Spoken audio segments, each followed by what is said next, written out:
Darling in the Franxx is a show that demonstrates that change is hard, and sometimes very specific. Darling in the Franxx has joined the proud tradition of Metal Gear Solid Phantom Pain and having butthole to camera lens contact. It's look at that. She's coming like 12 inches away from making butthole to camera contact. Thanks, Super Bunny Hop, for this joke. Second thing, I'm going to be saying Darling in the Franxx a lot. But instead of saying Darling in the Franxx a lot, I'm just going to say Franxx. And frankly, that's what we should use on social media. I don't want to see any DITF out of nobody. It's just Franxx. FRANXX. It's distinct, it's easy enough to type, it's easy to hashtag. We're not going to do it another way.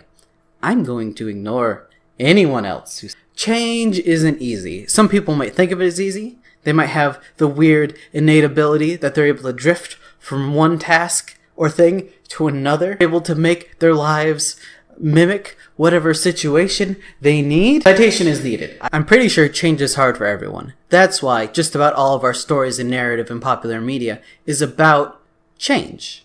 A change in the life of a character, a hard lesson somebody had to learn. Hollywood writer Craig Mazin says, if change was easy, we wouldn't make movies about it.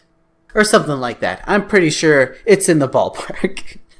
The structure of a life change is so ubiquitous, I would forgive someone who said that every story has to be about change, even though it does not. It is perfectly understandable to confuse the two. It's so much so that some reviewers say the narrative is worse because some change didn't happen and the character didn't learn anything.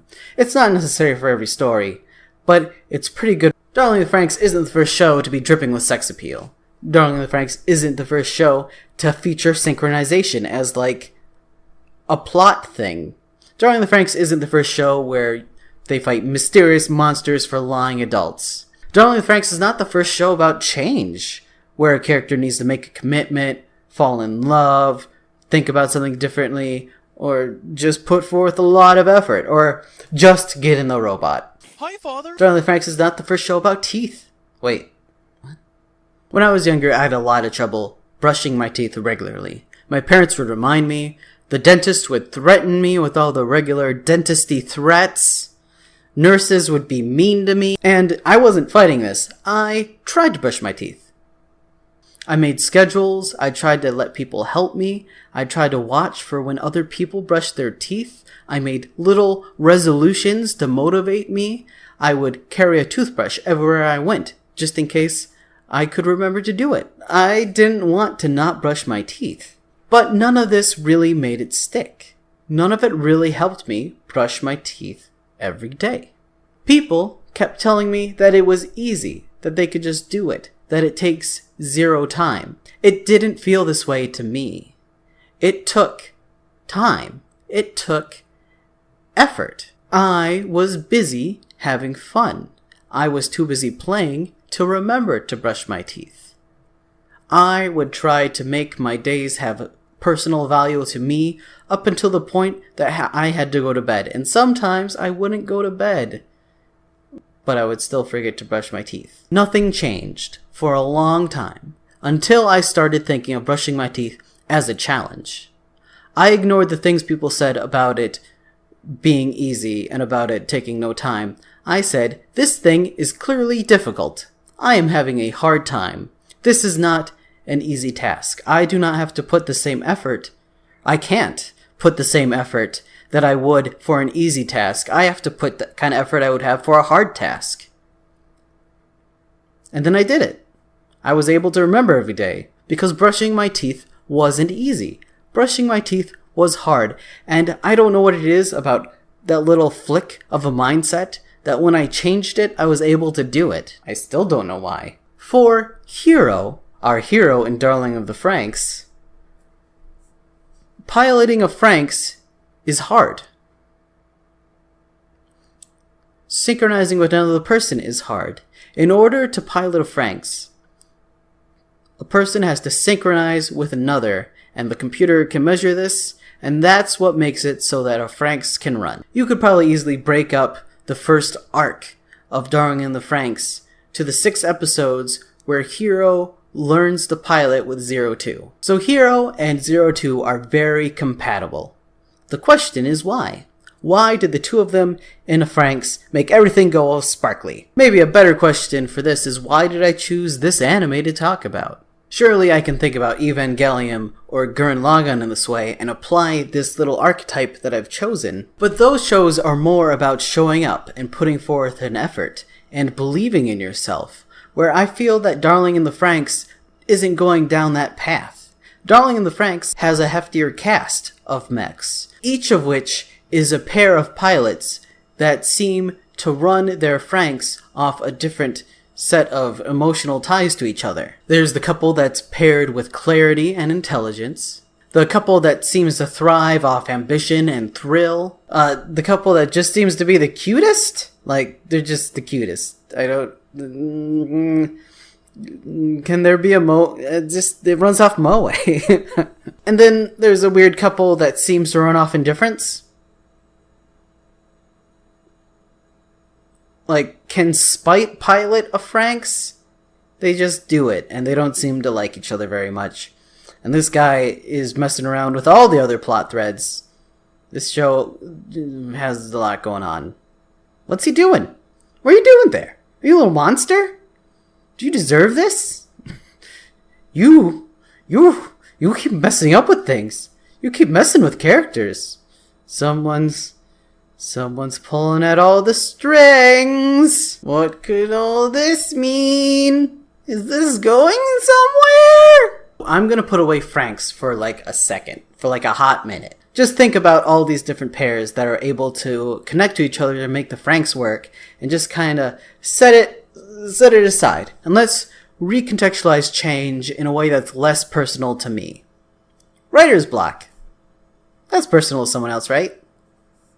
A lot of people strive to write every day, but can't, and call this writer's block. People have different reasons for writing or for wanting to write. Some people just love it, and it just comes to them, and they want to see words on the page in front of them and entangle things and create. Or some people have to try really hard and work and plan and are very goal-oriented and like having written a thing and write for that accomplishment. Stephanie Meyer is a dreamier type. Twilight came to her in a dream, and it was so vivid that she started writing immediately, and she expanded it to a whole story, and then several novels. She really likes the world building, and it is all clear to her. The systems, characters, they're all sparkly clear. Where other writers, like Walter Mosley, have to work at it. Walter Mosley tells this story that he was invited to speak at a school, and for the speech, they actually invited a second writer. When asked how they're able to write, or what helps them write, Walter Mosley said that he has to sit down, and he has to grind at it, and he just has to hit those goals and hit those numbers in order to finish a book. And he has to really have to push himself, and it takes a lot of effort to get going. The other writer was a full-time surgeon, and he said that writing was easy. He went home after work and did it to relax and wrote several novels that way. The kids were confused, but both answers, Walter Mosley says, are correct and acceptable and perfectly fine. It's fine. Doing things and being people are on a spectrum. Not everybody is like you, and not everybody is like me, and not everybody is a surgeon or Walter Mosley. Rachel Federman talks about writer's block in her book Writer's Boot Camp 2. In Writer's Boot Camp 2, Rachel Federman tells us about a mother who wanted to write every day, but life kept getting in her way. It's a hilarious story about kids! She kept having to deal with kids, making dinner, projects, events. There was a ton of excuses for why she couldn't write. Rachel postures that it is not the things that happen. If there was a clear afternoon where none of those obstacles would come up, there would be another excuse to not write. But still, this mother thought that there was some big puzzle of her mind that she had to conquer, that she had to explore her inner labyrinth and figure out what demon is keeping her from writing. In the end, it was a practical change that made everything better. All that this mother had to do is to keep her journal in one place. She just kept it there, and she was able to write every day. She didn't understand why this worked. She didn't understand why she didn't have to conquer some mind demon. It just worked. A nice, practical, specific change made it so that she was able to take her journal and write in it every single day. Darling in the Franxx is a show where several human pairs are able to emotionally connect with each other in order to pilot big mechs called Franxx. Every pair is a man and a woman, and when the Franxx is activated, the woman completely melts into, not literally, complete persona goes into the Franxx. Her face goes on the front. When she talks, it's the Franxx face that is shown. She cannot feel anything that happens to her body inside the cockpit. So the first pilot pretty much becomes the mech's interface.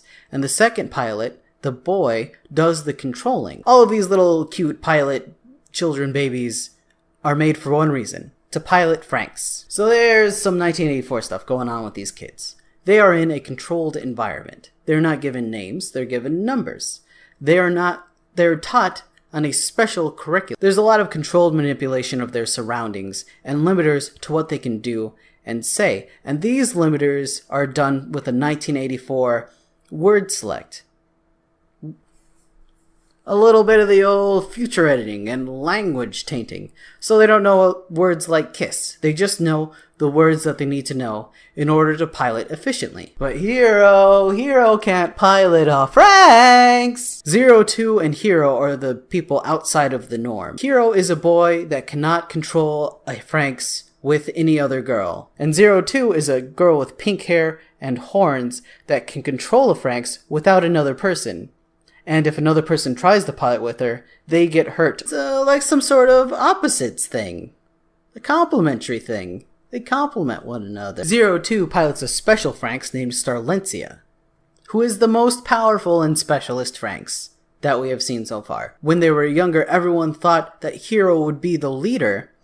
He trains in his little adorable baby mech and practices stuff. He knows all the strategy. Hero supposedly had a very high aptitude for it in training, but when it comes to actually piloting and going with another person, he can't. There seems to be some kind of weird monster troll block in his mind. And from our understanding of how these mechs work and how these emotions work, it doesn't make sense.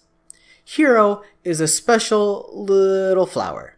He likes weird things like knowing what birds are called and the stars' names. Hero's unique personality seems to have rubbed off on all of his peers. When they're born in their little podverse thing, all of the children are given a number, and that's their identity. Hero named himself Hero and gave all of his friends names based off of their personality traits. And they've taken these personalities traits and grown as they've connected to one another as people and as they've embraced their personalities. So you'd think that with all of this influence that Hero had over his friends, that would be easier for his personality to meld with one of them in order to pilot a Franxx. But it doesn't. When Hero tries to pilot with the girl, he gets all sweaty, and he gets all frustrated, and he gets in his own head and dives deep into that spiral of shame and fear and doubt. Look at him! Look at him spiral! He's not coming up. He's not coming up with this. He's failed. No can-do'sville. And after the attempt, Hero's partners feel terrible. So terrible they don't want to talk to him. Or look directly or make eye contact. It's not reminiscent of anything. But then, in the midst of his depression, 02 crashes into the scene. And 02 is a special little cupcake just like Hero. She does not follow orders. She knows words that the other people don't. She's able to pilot like no one else can, and handle the most powerful Franxx. And 02 doesn't seem to be practiced in repression like the rest of the children, who get to narrate their inner thoughts now and then. 02, we only hear what she says. She reminds me of my own Tourette's self, where she constantly runs her mouth. She talks a lot about thoughts that seem to come into her head, and doesn't seem to do a lot of self-censoring, despite the rigid military all around her. And he, volunteers to pilot with her because there's no way she can do it alone. She can do it alone, but like, there's no way. We're not sure what she cares about. If it's just fighting, if it's the military, if it's the world, if it's oceans, if it's Hiro. When confronted about what she will do if Hiro dies, she says, if he dies, he was too weak, and just kind of walks off, which seems kind of callous. So we might think maybe she doesn't care about him. But later she grows wings. More about wings later. After Starlentia crashes in front of Hiro, he volunteers to ride, and that is the first time he's able to successfully pilot a Franxx, and the first time he's piloted Starlentia.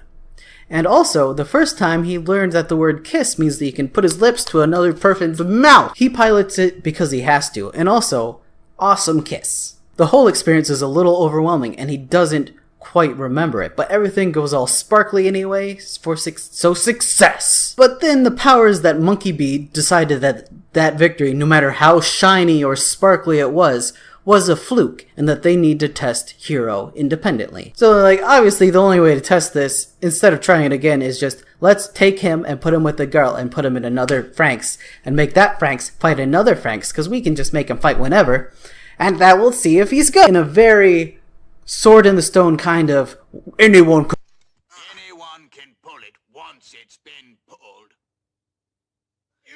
It's a sword in the stone moment. You can't pull that. You're not Arthur. You're not a little wart. Things go very badly, and this is actually the spiral that I showed before. Look at him spiral. It's so pathetic. But that's not the only sadness of the mock trial. It also demonstrates that other people can lose their connection. We see the Spunky team disagree on a thing, and the girl's not really feeling it anymore, so their Franxx fails. From this point in the show, a powered down Franxx will be short term for despair and sadness. So Hiro, like the Brewers, sucks again. In order for him to pilot Starlentia a second time, he has to push through all the barriers, ignore the adults, and dramatically run after 02, and hope that all of the weird not pilot adult soldiers that I don't think have shot a gun before are not able to shoot 02 as she, tiny sexy girl, flips away. Maybe they're on loan. Maybe they're from Final Fantasy X. Maybe they're using those RPG bullets. Maybe those bullets are made of tissue paper. Maybe it's okay. But anyway, they get away and they're able to pilot again. Yay! But this time, like the first time, does take a toll on Hiro, and he gets this weird plot STD that's blue and pulsing and starts to take over his body. This isn't worrying. This is fine. Then the conflict, the worrying sign of a weird pulsing blue STD. Hiro's asked why he pilots Starlentia, and he gives the stock boring person answer that everyone else is, programmed to do. Protect humanity, all that, whatever, glory of mankind. Whatever. Well, this was all foreshadowing a pretty bad time, and when the third time comes, that kind of happens. Hiro pretty much dies. Everyone's real sad about it. The monster gets Starlentia alone. 02 goes all clawy, beastie, painy, trying to fight it alone. Hiro's vitals have disappeared. Everyone stares in sadness. It's so sad. Why is it so sad before the climax? And, the STD, though Hiro is not dead. He's just kind of on the floor. He's just kind of feeling the floor. It's just nice. Just feel the floor. The STD is considerate and feels like the climax is here. So it responds to a new emotional truth that Hiro has found. That he wants to pilot with this cute girl. And then things get all sparkly and they win. And this sparkly emotional climax gets an extra sparkly surprise when their mechs grows weird lightwing. Not just Tenchi Muyo, maybe Tenchi Muyo lightwings, who knows. So with a newfound emotional clarity of purpose and love? Maybe? Love? Hiro dedicates himself to piloting with 02 and wings form. But we learned later that a wing actually comes one for each person. So that means two people have to be emotionally in this thing for there to be two wings. So before, when we said that we thought 02 might be callous and not really care, she does something with emotional clarity that she's also able to make wings appear, so she does care. Or maybe she's just too hurt to really worry about whether or not somebody can keep up with her. Just like that, the can this wispy boy be a parasite and pilot a mech? That arc is over. just in case you thought they might not be over, which I was worried that might not be over, the next episode shows them piloting right away fine. So, good for them. I was really worried the show was gonna suck and only be about why this guy can sometimes pilot. So I've heard a couple people say that this show doesn't get good until episode 9, which is weird, because I just talked about the first 6 episodes, and I haven't even seen episode 9. I've already decided I liked it, so... There's a lot of groundwork laid in these first 6 episodes. We have the weird monster creeping around, being a sociopath. We have the mystery of how everything works, and why it works. And what's up with the city, and where are all the adults, and are there adults, and what's up with the monkey-faced people? There's a lot of questions. But that's not what the show is about. When it comes to it, the show's going to be about relationships. And this first 6 episodes focuses on how Hiro can get to a relationship with another person. What blockage has been there? Everyone who makes videos of Substance has been a little gun-shy about this series, because I guess they don't know what's going on yet. But there's a lot of substance in it. There's a lot of foreshadowing. There's a lot of stuff you can hold on to. And we can already see how Hiro is changing and accepting a new partner and a new way of thinking. And how he has made this change in his life despite the bad advice that everyone else gives him. We don't know how this show's engine works, but we see all the context clues that there are things going on beneath the hood, even if there isn't explanations, especially if there isn't explanations. We don't know why, for sure, Hiro is able to pilot. And even if there isn't one, there doesn't need to be. What we have now is fine. We don't know what's working behind the hood, but we don't always know what's going on beneath our hoods. We don't know how we're able to do some of the things we do and some of our habits. We don't know how we're able to work or be creative, whether it's writing every day to change our lives, or brush our teeth. All we know is sometimes we have to make little practical changes and shift our situations in order to do something, in order to make a change, in order to function. We need to see that the world and other people work things out on a similar spectrum to this, that may be unlike or like us.